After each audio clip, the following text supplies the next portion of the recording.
Bom dia, saudações cordiais confrárias. O dia 7 de setembro de 2022 está sendo comemorado por uma razão política eleitoral. Em anos anteriores, nenhum governo deu ênfase ao 7 de setembro e o ano passado teve um conflito entre o Supremo e o governo Bolsonaro, então houve aquele apelo no dia 7 de setembro, com algumas bravatas, e essas bravatas seguiram até esse dia 7 de setembro, com a ideia de a última vez, que não sei o que e tal. Tudo isso é um marketing publicitário por parte do governo.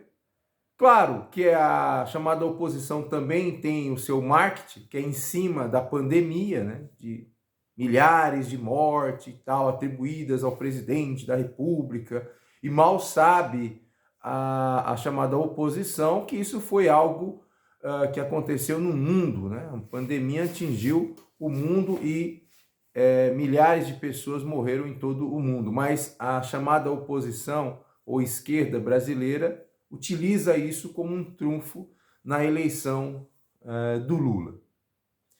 E o Ciro vai caminhar naquela ideia de nem isso nem aquilo. Todavia, a história do dia 7 de setembro, lá do Dom Pedro I, também foi uma peça teatral que não aconteceu nenhum conflito, conforme as pinturas, né?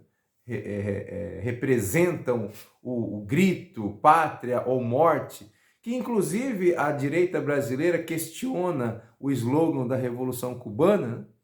Pátria ou morte, mas o Dom Pedro também usou aqui no dia 7 de setembro para vangloriar o seu feito e tal, que na verdade tinha um contexto de um processo que já estava acontecendo no Brasil, que eram as conjurações, como a conjuração mineira, que não pregava a abolição da escravatura, mas já caminhava para uma república. Infelizmente, os livros didáticos, a imprensa, o governo de forma geral, eles não têm a preocupação com a história do Brasil e o Brasil vai sendo levado por essa onda aí. Mas se nós analisarmos o processo que acontece na Bahia, dia 2 de julho de 2023, um ano após o grito do Dom Pedro, houve um intenso conflito e nesse dia 2 de julho de 1823, os baianos conseguem expulsar os últimos portugueses. Morreram mais de 2.000 pessoas naquele período, um confronto envolvendo mais de 15.000 soldados, entre aspas, porque não podemos qualificar como um exército uniformizado, armado, eram farroupilhos ali, como o que aconteceu no movimento separatista do Rio Grande do Sul. A nossa história, ela tem vários contextos de luta, mas que a historiografia acaba, eu não digo jogando debaixo do tapete, porque é uma intenção do próprio governo, isso, que os livros didáticos vêm com um romantismo, mas ocorreram conflitos e aqui no estado de São Paulo, as escolas públicas não discutem o movimento que acontece na Bahia. Evidente que um ano antes do grito do Ipiranga aqui, a Câmara da cidade de Cachoeira, a Câmara já havia optado pelo rompimento com o Reino de Portugal, tá?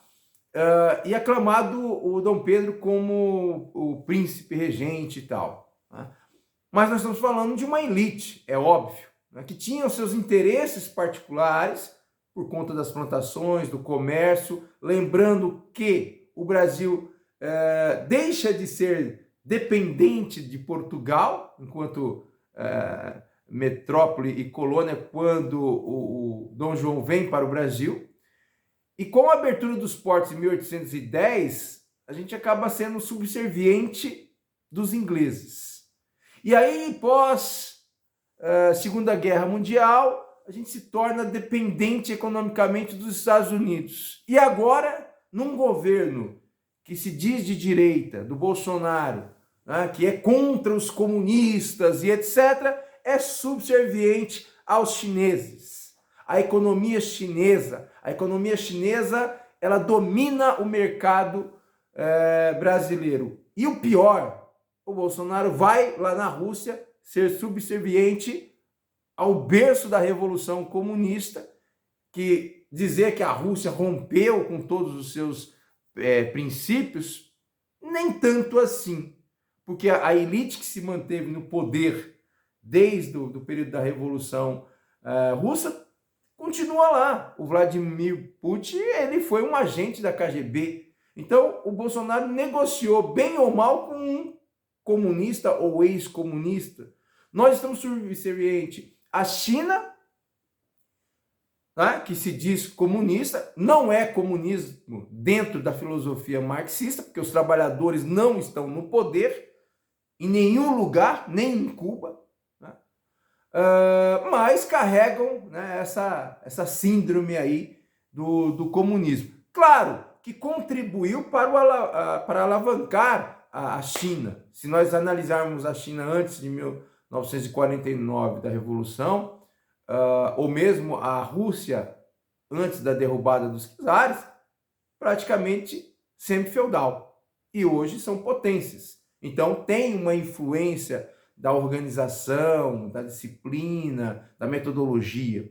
Mas não são comunistas. Não existe país comunista no sentido clássico dos trabalhadores assumirem o poder. Não existe isso. Da existência dos soviets, que são as organizações dos trabalhadores e que decidem coletivamente. Não existe comunismo neste país. Lamentavelmente, essa direita que representa a elite, a direita ela é conservadora, ela é elite, ela não vem do piso da fábrica, ela não vem das periferias, ela é uma elite endinheirada, né? E essa suposta esquerda, ela bebeu na fonte do movimento operário, mas hoje toma uísque, come caviar e o presidente Lula ganha 50 mil reais por mês, né, de aposentadoria e etc, etc. Não representa a classe operária. A classe operária, ela ainda está num processo revolucionário. E a classe operária hoje, quem é a classe operária? É o servente de pedreiro, não é nem o pedreiro, é o servente de pedreiro. É a classe braçal, é o coletor de lixo, é a tiazinha que está pegando na latinha. Esses são os operários. No supermercado, quando você vê lá o caixa, ainda não é o caixa, mesmo ele sendo um assalariado, é a tiazinha que limpa o piso do supermercado.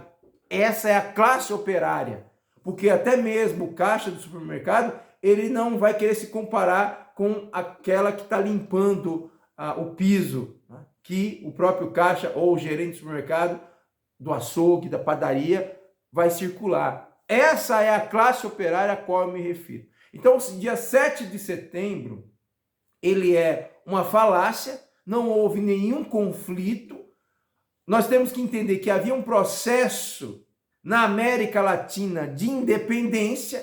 Os Estados Unidos faz sua independência, rompimento, e ele sim fez em 1776, rompe com os Estados Unidos, e isso estava se alastrando. Aliás, fala-se da Revolução Francesa em 1789, mas os Estados Unidos já trabalhou as ideias do movimento humanista em 1776. Agora, evidente que é a história da América, né?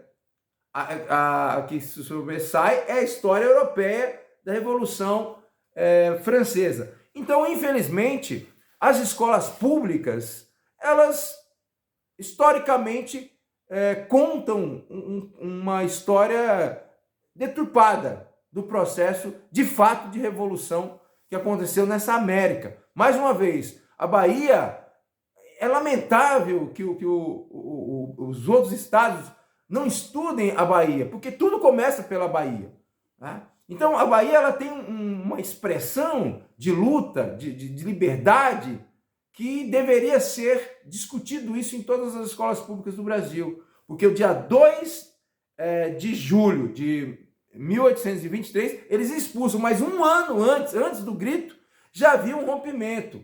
Pode ser discutido que é uma questão de elite, dos interesses econômicos dos brasileiros que aqui estavam, mas não deixa de ser um movimento de combate. É isso. O dia 7 de setembro, hoje, está sendo usado pela politicagem eleitoreira e não com conteúdo histórico, e a mídia ela reforça essa enganação do dia 7, que em outros governos, anos anteriores, não estavam preocupados. Hoje estão discutindo por uma questão eleitoral.